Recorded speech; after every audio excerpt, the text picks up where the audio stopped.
नमस्कार. तर आपण आता आपल्या सेकंड लिंक मध्ये आलो आहोत. मी थोडक्यात माझी स्वतःची ओळख करून देतो. माझं नाव वैभव शेटे, कंपनीचं नाव ट्रिविया सॉफ्टवेअर्स. आमची IT services delivered from startups to M ज्याच्यात आम्ही पूर्ण IT सर्व्हिसेस जसं वेबसाईट डेव्हलपमेंट, सॉफ्टवेअर डेव्हलपमेंट आणि सॉफ्टवेअर ट्रेडिंग या सगळ्या फील्डमध्ये आम्ही काम करतो. प्लस आम्ही ऑथराइज टॅलीचे सेल्स पार्टनर आहोत आणि सोशल मीडियावर तुमची जे एक्झिस्टन्स असतं म्हणजे स्पेसिफिकली फेसबुकवर तुमची जर प्रोफाईल फेसबुक आणि इंस्टाग्रामवर तुमची जर प्रोफाईल इम्प्रूव्ह करायची असेल आणि जास्तीत जास्त लोकांपर्यंत पोहोचवायची असेल तर ती पण आम्ही करतो. परत एकदा वैभव शेटे, कंपनीचं नाव ट्रिविया सॉफ्टवेअर. आमची टॅगलाईन आहे IT services delivered from startups to MNCs. तर आता आपण आपल्या मेन कार्यक्रमाकडे वळूया.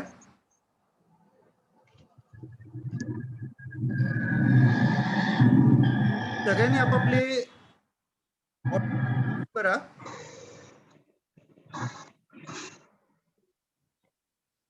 तर आजचे जे आपले प्रमुख पाहुणे आहेत श्री समीर कोट, त्यांच्याबद्दल बायो जो आहे तो सगळ्यांनाच आय थिंक सो व्हॉट्सअप केला गेला आहे. तर त्याच्यामुळे त्यांची इंट्रोडक्शन पेक्षा त्यांचं जे भाषण आहे ते आपण जास्त महत्व देऊया त्यांना. तर मी रिक्वेस्ट करतो श्री समीर कोरडेजींना की त्यांनी त्यांचं प्रेझेंटेशन सुरू करावं.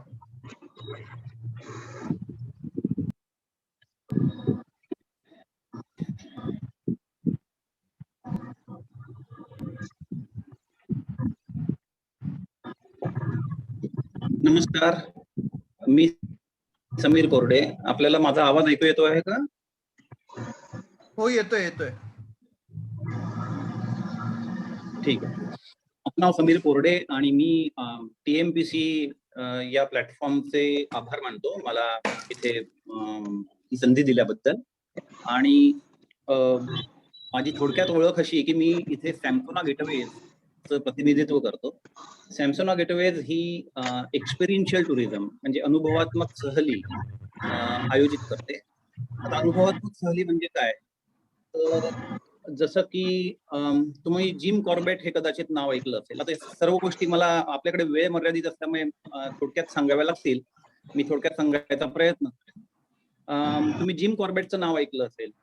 तर जिम कॉर्बेट हा जो सुप्रसिद्ध शिकारी होता, तर त्याला त्याची जी शिकार किंवा त्यांनी जे काय अचीव्ह केलं तिथे, त्याच्याकरता एक संपूर्ण इकोसिस्टीम बनवावी लागली. तर त्याच्यामध्ये त्यांनी स्वतः पुढाकार घेऊन एक खेडं बसवलं होतं उत्तराखंडमध्ये.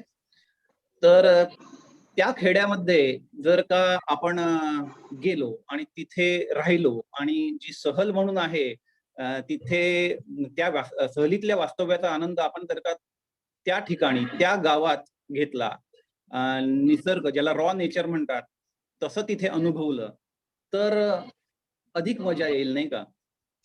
गिरिविहार, ग्रामविहार या प्रकारात ही गोष्ट मोडते. आणि नुसतंच विहार, ग्रामविहार किंवा गिरिविहार नव्हे तर काही ठिकाणं आमच्याकडे अशी पण आहेत की जिथे तुम्ही स्थानिक जे खाद्यपदार्थ आहेत, खाद्य संस्कृती आहेत त्याचा लाभ घेऊ शकता.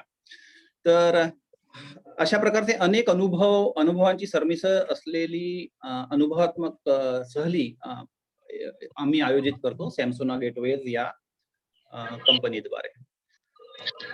झालं असं की मी स्वतः आपण कदाचित वाचलं असेल जो बायोडेटा जे प्रोफाईल सर्क्युलेट झालं त्यामध्ये की मी इन्शुरन्स प्रोफेशनल होतो.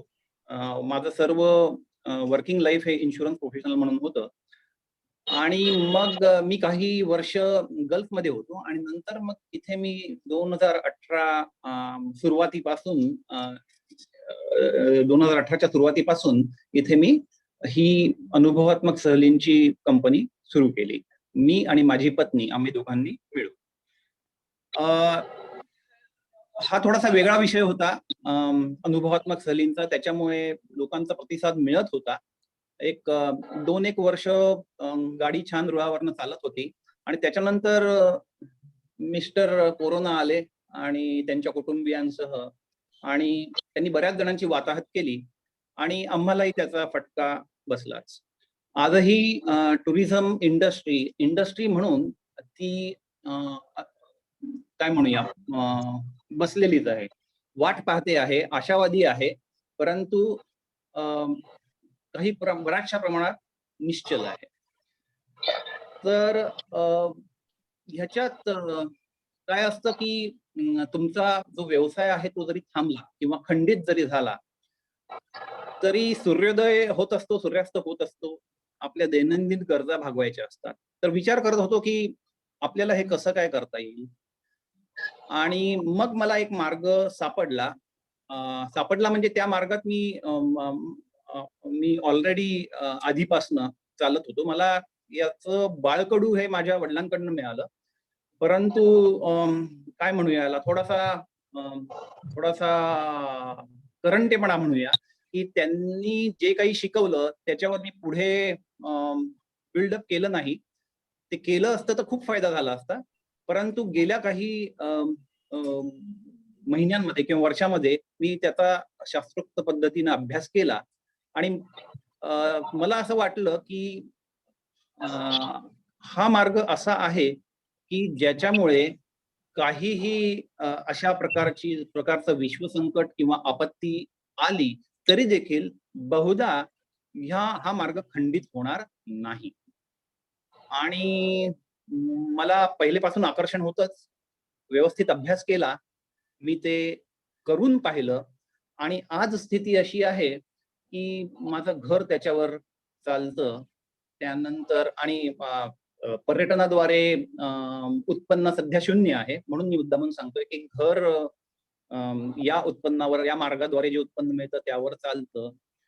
थोडंफार इन्व्हेस्टिबल सरप्लसही होतं आणि मग यात करू तेवढं कमी आहे. त्यामुळे तुमच्या सदिच्छांमुळे यात अजूनही पुढे जाण्याची इच्छा आहे आणि जाऊ शकेन असा आत्मविश्वास आहे. तर कुठला हा मार्ग? तुम्ही अनेक ठिकाणी वाचलं असेल, की अशा काही इंडस्ट्रीज आहेत, की ज्या कोरोनामुळे त्यांना अत्यंत म्हणजे त्या कोलमडल्या. आणि अशा काही इंडस्ट्रीज आहेत, की ज्यांना खरं तर मदत झाली. एक म्हणजे जे आता आपण करतोय ते all of us are in digital platform, virtual platform. तर डिजिटली मला वाटतं सगळं जगच एक 7-8 वर्ष पुढे गेलेलं आहे. दुसरं एज्युकेशन, एक उदाहरण म्हणून देईन मी. ऑनलाईन एज्युकेशन हे आता किती प्रमाणात वाढलंय गेल्या दीड वर्षात ते पहा. तर काही इंडस्ट्रीजना याचा फायदा झाला. तर अशाच प्रकारची एक दुसरी इंडस्ट्री किंवा दुसरा मार्ग जो मी अवलंबिला तो म्हणजे स्टॉक मार्केट. आता स्टॉक मार्केट म्हटल्याबरोबर ज्यांनी या विषयाशी संबंध आणलेला नाही त्यांना थोडीशी भीती वाटणं साहजिक आहे. कारण इथे जेवढं अधिक आहे तेवढं उणं आहे. There are so many pluses, but there are a lot of minuses as well. मग ह्या उणे गोष्टींवर मात कशी करायची हा विषय येतो आणि मग असं वाटतं की हे नकोच ना, आपलं मुद्दल पण जाण्याची भीती आहे, अशा मार्गाने जायचंच कशाला, विषयाची परीक्षा घ्यायचीच कशाला. आणि मग आता मी माझं मत सांगतोय की खरं सांगायचं तर सुशिक्षितांमध्ये, भारतीय सुशिक्षितांमध्ये आर्थिक निरक्षरता, फायनान्शियल इलिटरसी ही बऱ्यापैकी आहे आणि विशेषतः आपण जर का स्टॉक मार्केट या विषयाबद्दल बोललो तर ती नक्कीच जास्त आहे. आता ही निरक्षरता आहे ती घालवून थोडी जोखीम पत्करून आणि शास्त्रोक्त पद्धतीने ह्याचा अभ्यास करून आणि त्याप्रमाणे अंमल करून ह्यातनं उत्पन्न कमावता येतं. हे मी स्वतःपुरता तरी सिद्ध केलेलं आहे आणि मला तुमच्याशी हेच शेअर करायचं. यातला मी तुम्हाला तुमच्याकरता काय करू शकेन हा भाग मी थोडासा नंतर करता ठेवतो. कारण शेवटी हा TMPC हा व्यावसायिक प्लॅटफॉर्म आहे आणि आपल्याला एकमेकांच्या मदतीनेच पुढे जायचं आहे. त्यामुळे मी तुमच्याकरता काय करू शकेन हे नक्की मी तुम्हाला थोडक्यात सांगायचा प्रयत्न करेन. आणि त्यानंतर तुमचे जर काही प्रश्न असतील तर माझी इच्छा आहे की तुम्ही जरूर विचारा प्रश्न आणि आपली एक थोडक्यात का होईना पण चर्चा पण होऊ शकेल. आता मी सांगितलं की मी इथे का आलो. येण्यापूर्वी मी या विषयामध्ये होतोच, परंतु जेव्हा मी खोलवर याचा विचार सुरू केला तेव्हा मला असं कळलं त्यातल्या काही गोष्टी ह्या अगदी मला काय म्हणूया आवडणाऱ्या होत्या, मला सूट होणाऱ्या होत्या आणि त्या केवळ आर्थिक नव्हत्या तर काय म्हणूया म्हणजे आर्थिक ते आध्यात्मिक अशा सर्व प्रकारच्या होत्या आणि तो भाग मला आवडला. त्यामुळे मी पुढे जे बोलीन त्याच्यातही थोडं थोडं कुठे कुठे मी हा मार्ग का पत्करला याचं उत्तर येतं. त्याच्याकरता थोडस मला थोडक्यात मला आधी म्हणजे मी तुम्हाला कशी मदत करू शकेन ह्या शेवटच्या भागाआधी मला थोडंसं सांगावं लागेल की हा नक्की काय काय मार्ग आहे किंवा हा प्रकार काय आहे. मगाशी मी म्हटल्याप्रमाणे स्टॉक मार्केट म्हटलं की नवख्याला भीती वाटते.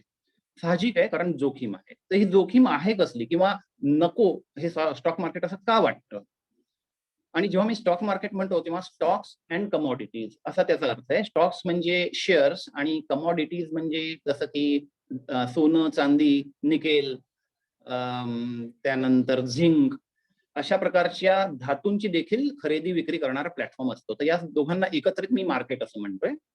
तर या मार्केट मध्ये आपण प्रवेश करूया नको असं का वाटतं? तर त्याची कारण आहेत अनेक कारण आहेत. एक 2-4 आपण बोलूया की एक म्हणजे की आपल्याकडे ज्ञान नाहीये म्हणून नको. याच्याकरता एक चांगलं विशिष्ट ज्ञान लागतं. बरोबर आहे, सत्य आहे. त्यानंतर आर्थिक नुकसान होईल आपलं. फायदा तर सोडाच, परंतु आपल्या मुद्दल जे आहे, ते मुद्दल देखील याच्यात जाऊ शकण्याची भीती आहे. तिसरं गोष्ट जर का फायदा झाला, तर हे थोडंसं म्हणजे हे मी आक्षेप सांगतोय. हे माझं मत आहे असं नाहीये. की फायदा जरी झाला, तरी ही गोष्ट अशी आहे की ही थोडीशी व्यसनासारखी आहे. त्यामुळे आपण करत राहू आणि 2-4 वेळेला फायदा होईल, पण नंतर एक मोठा फटका बसेल आणि मग धुळदाण होईल. त्यानंतर manipulation. The stock market is quite manipulated and therefore सामान्य माणसाने आपल्यासारख्या व्यक्तीने यापासून दूरच राहायला हवं. आणि ह्या जागेत प्रचंड म्हणजे आपण जर का आपले पैसे टाकले तर यात खूप चढ-उतार असते. इंग्लिशमध्ये ज्याला व्होलॅटिलिटी म्हणता येईल. आणि त्याच्यामुळे ती आपल्याला समजणार नाही आणि मग या चढ-उतारामुळे आपलं नुकसान होऊ शकेल. तर असे अनेक याच्यामध्ये आक्षेप असतात. आता प्रश्न असा आहे की अ, ह्याच्यावर मात कशी करायची? आता मी काय विचार केला, की मी स्वतः याच्या आधी इन्शुरन्स सेक्टर मध्ये होतो मी म्हटलं, तर मी एल-आय-सी मध्ये काम करत होतो. आणि 14.5 वर्ष मी एल-आय-सी मध्ये काम केलं आणि त्यानंतर मी एल-आय-सी सोडून गल्फमध्ये गेलो. Life insurance corporation of India. ती सोडून मी गल्फमध्ये गेलो. तर एल-आय-सी ही अशी एक संस्था किंवा कंपनी आहे, की जिथे एका व्यक्तीने, एम्प्लॉईने जर का 20 वर्ष काम केलं, तर त्याला पेन्शन मिळतं. मी 14.5 वर्षात सोडली. म्हणजे मला पेन्शन मिळणार नव्हतं आणि मला पेन्शन मिळणार नाही हे मला माहिती होतं, तरी देखील मी ही संस्था एल-आय-सी सोडली. मी विचार केला असा, की हे एल-आय-सी किंवा रेल्वे किंवा मुंबई पोर्ट ट्रस्ट किंवा बँका यांच्यातल्या एम्प्लॉईजना एक 30 वर्ष, 32 वर्ष नोकरी केल्यानंतर एखाद्या व्यक्तीला पेन्शन मिळतं. जे काही नियम असतील 20 वर्षानंतर, 25 वर्षानंतर वगैरे. आणि ते पेन्शन म्हणजे मला असं वाटतं साधारणपणे ते तुमच्या डेसिग्नेशन, तुमच्या रँक किंवा कॅडर प्रमाणे, परंतु एक मध्यमवर्गीय माणसाचं हे पेन्शन साधारणपणे 35-40 हजारापासून सुरू होतं आणि एक 65-70 हजारापर्यंत हे पेन्शन असतं. तर मी विचार केला की अशी एक सिस्टीम, अशी एक आपण प्रोसेस, असा एक मार्ग आपण निवडू शकू का? की ज्याच्यामध्ये आपण स्वतःलाच पेन्शन देऊ शकू. आणि तो मार्ग असेल का असा मी विचार करत असताना मला हा मार्ग अधिक उचित वाटला आणि प्रत्यक्षात तसं होतही आहे असं म्हणायला हरकत नाही. परंतु त्याच्याकरता मला म्हणजे बऱ्यापैकी मेहनत करावी लागली आणि करावी लागते. कुणालाही करावी लागेल. मी ही माझी कथा सांगतोय आणि जर का ही माझी कथा होत असेल तर ती तुमचीही होईल. हे सगळं सांगण्याचा या सभेमागचा, या माझ्या भाष्यामागचा उद्देश आहे. आता थोडंसं स्टॉक्स म्हणजे मार्केट स्पेसिफिक बोलूया आपण, ज्याच्यामुळे हा प्रकार काय आहे ते थोडंसं अधिक विशिष्टरित्या कळेल त्याच्या वैशिष्ट्यांसकट. तर याच्यामध्ये काय करावं लागतं किंवा काय शिकावं लागतं? तर जे शिकावं लागतं ते त्याला म्हणतात फंडामेंटल अनालिसिस, की जिथे वेगवेगळ्या कंपन्यांचे आर्थिक रेशोज वगैरे याचा तो अभ्यास असतो. त्यानंतर टेक्निकल अनालिसिस, कधीतरी तुम्ही असा एखाद्या कंपनीचा किंवा स्टॉक मार्केटचा, सेन्सेक्सचा, निफ्टीचा असा तुम्ही ग्राफ बघितला असेल. वरती खालती रेषा जातात किंवा अशा कॅन्डल्स असतात की ज्या हिरव्या रंगाच्या किंवा लाल रंगाच्या असतात. त्याला टेक्निकल अनालिसिस म्हणतात. त्या सर्व कॅन्डल्स किंवा इंडिकेटर्स जे असतात त्याचा अभ्यास, हे याला टेक्निकल अनालिसिस म्हणतात. तिसरी गोष्ट रिस्क मॅनेजमेंट. रिस्क मॅनेजमेंट ही अत्यंत महत्वाची गोष्ट आहे, कारण जर का रिस्क मॅनेजमेंट, जोखीम पत्करायची कशी आणि तरी देखील त्याच्यात मात कशी करायची आणि यश कसं मिळवायचं, ह्याच्याकरता एक खूप चांगलं असं अनेक टेक्निक्स आहेत चांगली ती आत्मसात करणे. हे जर का करता आलं तर तुम्ही बाजी जिंकली असं म्हणता येऊ शकेल. आणि चौथं अत्यंत महत्वाचं म्हणजे या मागचं मानसशास्त्र. मी मगाशी म्हटलं होतं ना, की आर्थिक ते आध्यात्मिक असं सर्व मला इकडे मार्केटमधनं मिळतं. तर अगदी तसंच आहे, कारण जर का तुम्ही सर्व तुमचे हा अभ्यास फंडामेंटल, टेक्निकल आणि तुमचे टेक्निक्स तुम्ही technically, even if you are sound and if you are poor in psychology, it is absolutely of no use. मानसशास्त्र मी तर म्हणेन संपूर्ण प्रकारामध्ये माझ्या मते मानसशास्त्र हे किमान 33% येतं, किमान. आता हे सर्व करायचंय तर अभ्यास करताना मला ना ह्यातले काही रूल्स लक्षात आहे. रूल्स म्हणजे काय, की आपण त्याला इंग्लिशमध्ये कोड ऑफ कंडक्ट म्हणूया, की हे जर का केलं तर मला यशाची खात्री नाही म्हणायचं, की यशाची प्रॉबेबिलिटी जास्त आहे. खात्री नसते. मला वाटतं मी चुकून हा शब्द बाहेर पडला, की खात्री या मार्केटमध्ये अजिबात नसते. खरं सांगायचं तर आयुष्यामध्येच only death is certain, otherwise everything else is probability. इथेही it is all about probability and all about lynching the trades with highest probability. तर याच्यात काय हे कोड ऑफ कंडक्ट काय आहे, म्हणजे कसं काय, त्याच्यातले काय मुद्दे आहेत? तर सगळे तर चर्चा करू शकणार नाही. एक मी काही जेवढं जमेल तेवढं सांगतो, की एक म्हणजे अभ्यास. अभ्यासाशिवाय काहीही नाही. अभ्यास जर का तुमचा असेल तरच यश मिळण्याची शक्यता आहे. आता प्रश्न असा आहे, की आपण कोरोनाच्या पार्श्वभूमीवर बोलतोय. काही जणांची परिस्थिती अशी असेल, की अभ्यास ठीक आहे, परंतु मला उत्पन्न देखील आज जरी नाही तरी या महिन्यात पाहिजे, निदान या तिमाहीत तरी पाहिजे. बरोबर आहे. परंतु कुठेतरी आपल्याला याचा मी अंदाज देतो, की जर का तुम्हाला प्रोफेशनल ट्रेडर, व्यावसायिक जर का हा मार्ग चोखाळायचा असेल, तर तुम्ही आज जर का सुरुवात केली, तर तुम्ही प्रोफेशनल ट्रेडर हे कधी बनू शकता? तर त्याच्याकरता जी टाईम फ्रेम तुमच्या मनामध्ये असायला पाहिजे, ती आहे 4 वर्ष. याचा अर्थ 4 वर्षांनीच तुमचं उत्पन्न सुरू होणार का? असं नाही. तुम्ही उत्पन्न कमवत जाल, परंतु त्याच प्रमाणे शिकतही जाल आणि या 4 वर्षात तुम्ही धडपडत पुढे जाल. कारण तुमच्या असंख्य चुका होतील. त्या चुकातनं तुम्ही शिकत जाल. परंतु 4 वर्ष लागतील ही टाईम फ्रेम मात्र तुमच्या मनात असायला पाहिजे. झटमंगनी पटब्याह असा हा प्रकार नाही. संयमाशिवाय काहीच होणार नाहीये.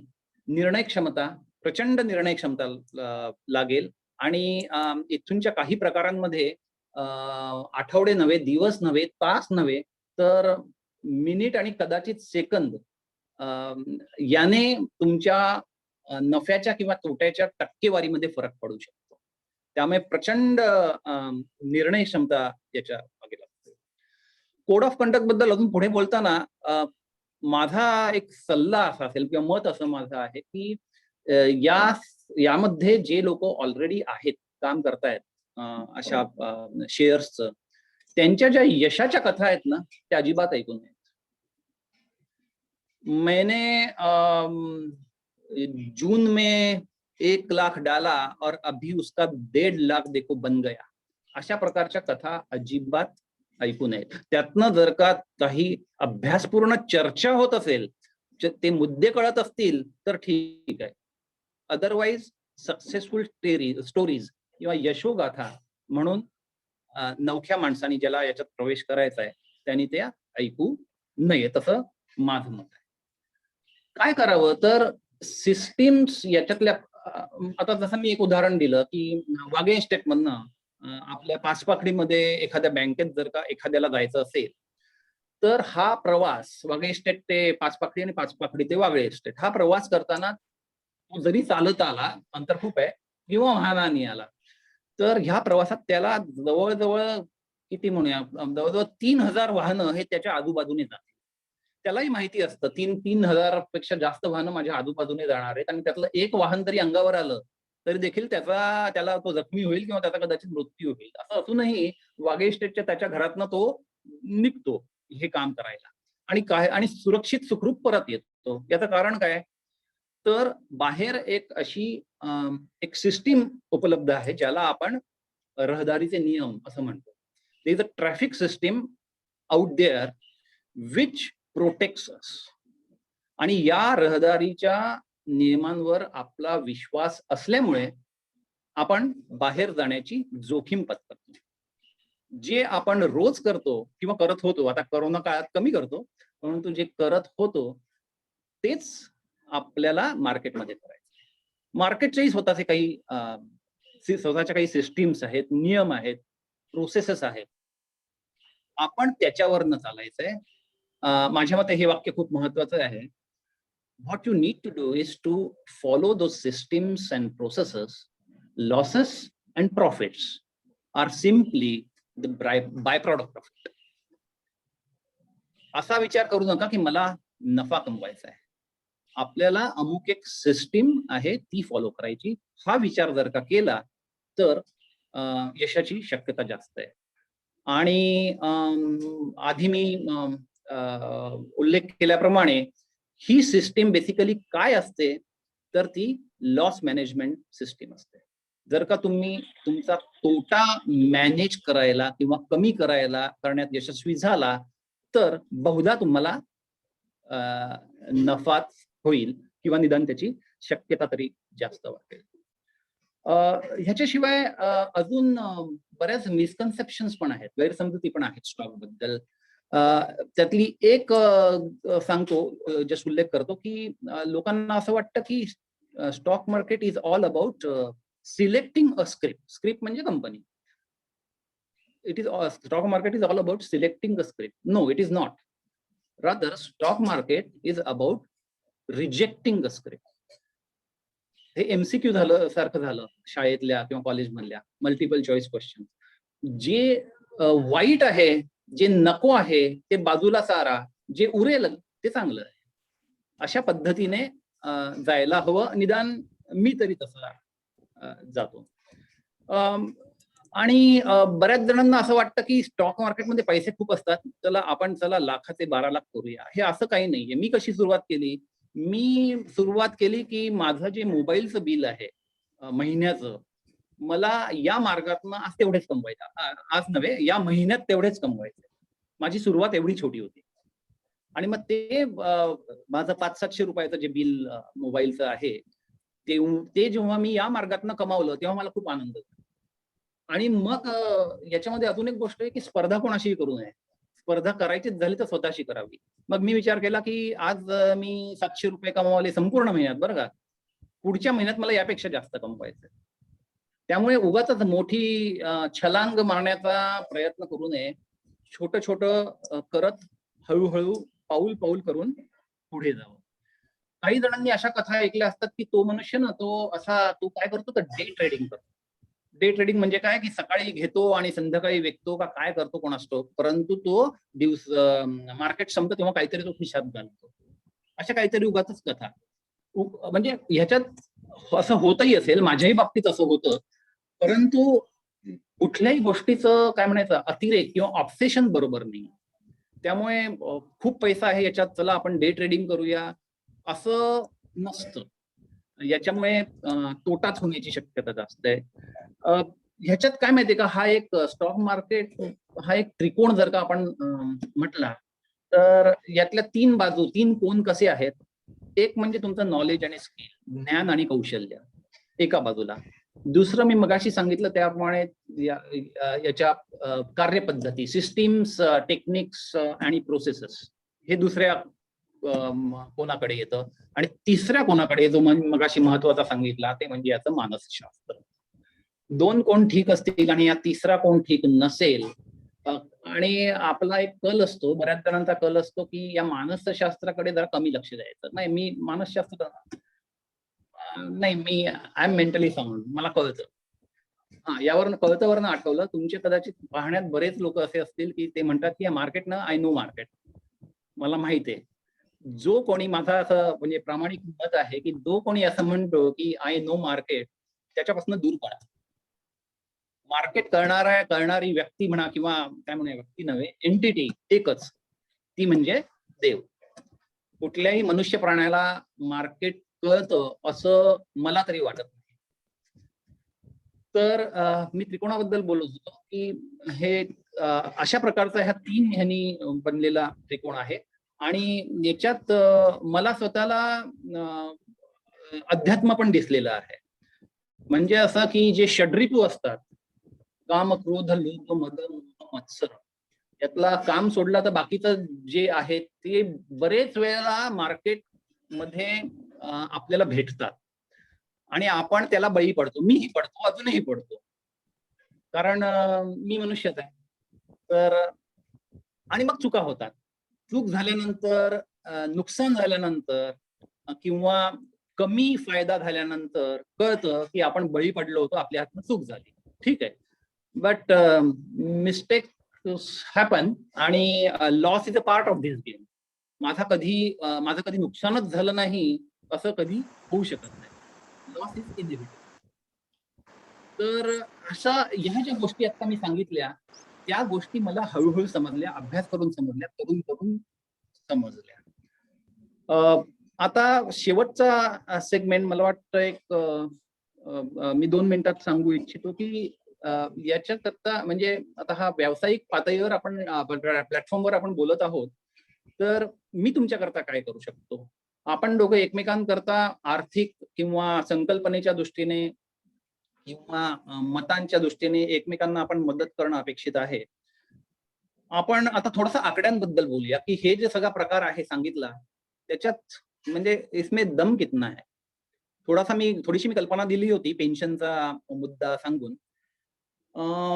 परंतु असं म्हणूया, आता याच्या आकड्यांबाबतीत बोलायचं झालं तर इन्फ्लेशन हा शब्द तुम्हाला माहिती असेल, चलनवाढ.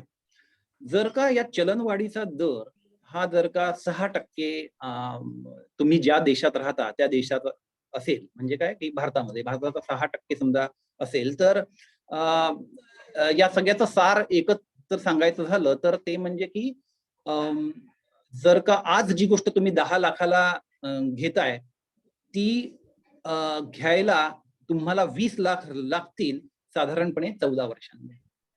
जर का 6% दर वर्षी, हा 6% दर वार्षिक असा दरवर्षी इन्फ्लेशनचा रेट राहिला तर त्याच्यामुळे आपलं काय या स्टॉक मार्केट द्वारे करण्याचा काय प्रयत्न असेल की 6% वार्षिक याच्यापेक्षा बरंच जास्त उत्पन्न दर हा आपल्याला मिळाला पाहिजे, तरच हे आपल्याला फायद्याचं ठरेल. तर तुम्हीच विचार करा की आज जी काय तुमची इन्व्हेस्टमेंट आहे त्याचा सरासरी दर काय आहे. आणि तो जर का 7% 8% असाच जर का असेल तर आर यू प्रोटेक्टेड इनफ. आणि मग ह्या प्रकारामध्ये जी आजचा विषय तुम्ही मांडलाय तिथे यायला हवं का? या प्रकारामध्ये तुम्हाला कल्पना द्यायची तर किती होऊ शकतं, म्हणजे मी किती पाहिलेलं आहे उत्तर जर का तुम्ही विचारलं, असा जर का प्रश्न तुम्ही विचारला तर मी सांगेन की महिना म्हणतोय मी, वार्षिक नव्हे, दर महिन्याला 0.5% जे काय मी इन्व्हेस्टमेंट केली त्याच्या 0.5% ते 5% या रेंजमध्ये मी पैसे बघितलेले आहेत. 5% हे म्हणजे फारच गुलाबी झालं. मी ही 5% क्वचितच पाहिलेले आहेत, परंतु रेंज सांगायची ती ही असेल. आणि त्याच्यात हे करता कसं येईल तर तेही थोडक्यात सांगायचं तर तुम्हाला म्हणजे बऱ्याच जणांना ह्यातनं कमवायचा एक मार्ग माहिती असतो. एक म्हणजे की शेअर्स खरेदी करायचे आणि वरती गेले, त्याचा भाव वरती गेला की विकायचे. खरेदी वरती गेला, विक्री वजा खरेदी नफा, अशा प्रकारे पैसा कमवणे हा एक मार्ग. दुसरा मार्ग असा आहे की पहिले विक्री करायची आणि नंतर भाव खाली आल्यावर खरेदी करायची. तो जो फरक आहे तो आपला नफा, हा दुसरा मार्ग झाला. दुसरा मार्ग कमी लोकांना माहिती आहे पहिल्या मार्गापेक्षा, परंतु हेच 2 मार्ग नाहीयेत. तर तिसराही मार्ग आहे याच्यामध्ये, तो बऱ्याच जणांना माहिती नाहीये. आणि तो मार्ग असा की खरेदी असो की विक्री, तुम्हाला तुमचा नुकसान होण्याची शक्यता त्या मार्गामध्ये फार कमी आहे. तर काय होतं तर आपण एकाच प्रकारची अशी दोन इन्स्ट्रुमेंट्स, प्रॉडक्ट्स ही एकमेकांसमोर उभी ठेवायची. त्याच्यामुळे काहीही झालं तरी त्यांची मुवमेंट कशी झाली तरी ती एकमेकांसमोरच होईल, मोर ऑर लेस. ते एकमेकांसमोरच उभे ठाकलेले राहतील आणि त्यातनं जर का पॉझिटिव्ह डिफरन्स निर्माण झाला तर तो आपला नफा. तर हा तिसरा मार्ग बऱ्याच जणांना माहिती नाहीये आणि तो कळणं थोडं कठीण आहे. कारण म्हणजे कठीण असं नाहीये, परंतु मी काय म्हणेन, तो एक ती 12वीची इयत्ता झाली. त्याच्याकरता आधीच्या 11 इयत्ता कराव्या लागतील, म्हणजे मग 12वी इयत्तेमध्ये आपल्याला जे काय आहे ते समजू शकेल. तर हे मला जमलं, कोणालाही जमू शकेल, तो काही प्रश्न नाहीये. आता ह्याच्यामध्ये मी तुम्हाला कशी मदत करेन, आता हे मी 1 मिनिटात सांगतो आणि त्यानंतर मग आपले काही प्रश्न असतील तर आणि वेळ असेल तर विचारा. की मी तुम्हाला मदत अशी करू शकेन की तुमच्या वतीनं मी निर्णय घेऊ शकेन आणि मग तुम्ही पहा याच्यामधनं होतंय काय. मगाशी म्हटल्याप्रमाणे खात्री काहीही नाहीये, परंतु तुम्ही इथे हा विचार करून यायचा की समजा की तुमच्याकडे इन्व्हेस्टेबल सरप्लस आहे, तुमचा 100 लाख असेल तर त्यातले 6 लाख 6% तुम्ही हा एक प्रयत्न करून पाहिला.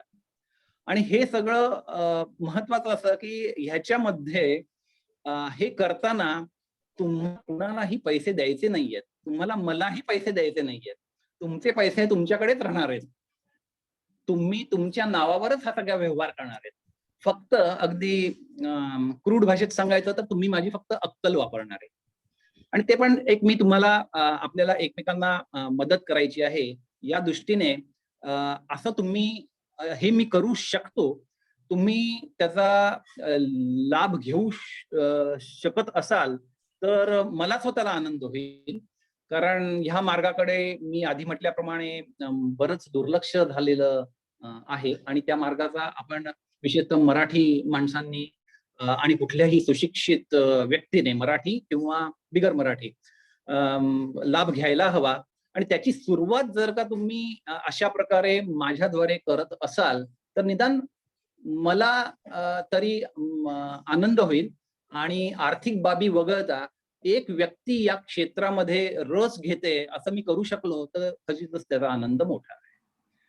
तर ऑफकोर्स हा जो शेवटचा जो विषय आहे त्याच्यात अधिक आपल्याला, किंवा अधिक म्हणण्यापेक्षा वैयक्तिकरित्या आपल्याला बोलायला लागेल, कारण तुम्हाला ते सर्व म्हणजे आपल्याला एकमेकांना एकमेकांचे विचार कळतील, या बाबतीत पुढे कसं जायचं हे कळेल. तर आपला वेळ सध्या मी इथेच संपत आलाय थांबतो. आता. आपल्याला जर का या बाबतीत कुठले प्रश्न असतील तर विचारा. आपल्याला वेळ कमी आहे, तर एकच प्रश्न आपल्याला घेता येईल आता. तर कोणाला काही प्रश्न असतील तर एकानेच विचारावा फक्त.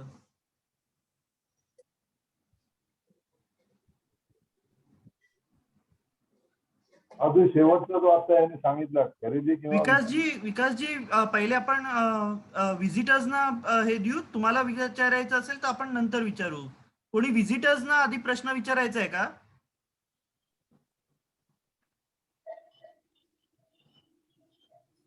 ठीक आहे, विकासजी विचारा तुमचा प्रश्न. हा जो आता यांनी जी कोरडे साहेबांनी जो शेवटचा ऑप्शन एक सांगितला होता की खरेदी किंवा विक्री, हा जो एक काय आहे त्याचं जरा आणखी थोडंसं जर एक्सप्लेन केलं तर थोडीशी आयडिया येईल. पहिले ते तुम्हाला पर्सनली करतील. आपल्याला वेळ कमी आहे ह्या याच्यासाठी. संदेश जोशी बोलतोय. आपण LIC मध्ये होता ना, तर ते LIC एजंट म्हणून होतात की एम्प्लॉई हे म्हणून? पर्सनल प्रश्न विचारू नका श्रीनिवास जोशीजी. पर्सनली ओके, विचारा हा ओके. प्रश्न. हा आपल्याला वेळ कमी आहे. हा सगळा पर्सनली तुम्ही त्यांच्याशी संवाद साधा. तर आता आपल्याला मी देवेंद्र डिमकरला विनंती करतो की त्यांनी आभार व्यक्त करावे समीर कोरडे. खरं तर खूप ग्रेट वाटलं, कारण काय समीर कोरडे हे आतापर्यंत सॅमसोना गेटअवेज या नावाने काम करत होते आणि एक्सपिरियन्शियल टुरिझम ही त्यांची स्पेशालिटी होती. तर त्याच्यामुळे ते सोडून आता परिस्थितीमुळे किंवा जे बदललेल्या परिस्थितीमुळे त्यांनी स्वतःला जे काही मोल्ड करून घेतलंय शेअर मार्केटच्या या बिझनेसमध्ये, तर ते खूप वाखाणण्यासारखं आहे. आणि ते करत असताना त्यांनी आपल्या सर्वांना जी काही माहिती दिलेली आहे की आपण शेअर मार्केटमध्ये वळत नाही, पण ते वळायला का पाहिजे, त्याच्यातनं आपण काय सुरक्षितता बाळगायला पाहिजे आणि त्याच्यातनं सुरक्षितता साधून आपला आपण फायदा कसा काढता येईल आपला, ही एक नवी वाट आपल्याला सगळ्यांना चोखाळण्यासारखी आहे. आणि जसं म्हणतात तसं सावध तो सुरक्षित या दृष्टीने जर आपण बघितलं तर समीर कोरडे सरांनी जी काय माहिती दिली ती खूप खूप मोलाची होती. मला असं वाटतं की आपण प्रत्येकाने याचा एक लाभ घेऊ शकतो आपण त्यांच्या ज्ञानाचा, आणि आपण त्याच्यामध्ये काही केलं जर अर्निंग या परिस्थितीमध्ये आपल्याला मिळालं तर ते सर्वांनाच खूप महत्वाचं होणार आहे. तर मी TMPC तर्फे आणि आपल्या सर्वांतर्फे श्री समीर कोरडे यांचे खूप खूप मनापासून आभार मानतो. धन्यवाद. धन्यवाद देवेंद्र. आता आपला धन्यवाद. संपत आलाय. तर आता परत मी देवेंद्रालाच विनंती करतो, जी आपली प्रार्थना आहे ती घेऊन आपली मीटिंग संपत घेऊया. ते टाळणे अशक्य शक्ती दे सहाय्या, जे शक्य साध्य आहे निर्धार दे कराया, काय शक्य आहे आहे अशक्य काय, माझे मला कळाया, ते बुद्धी दे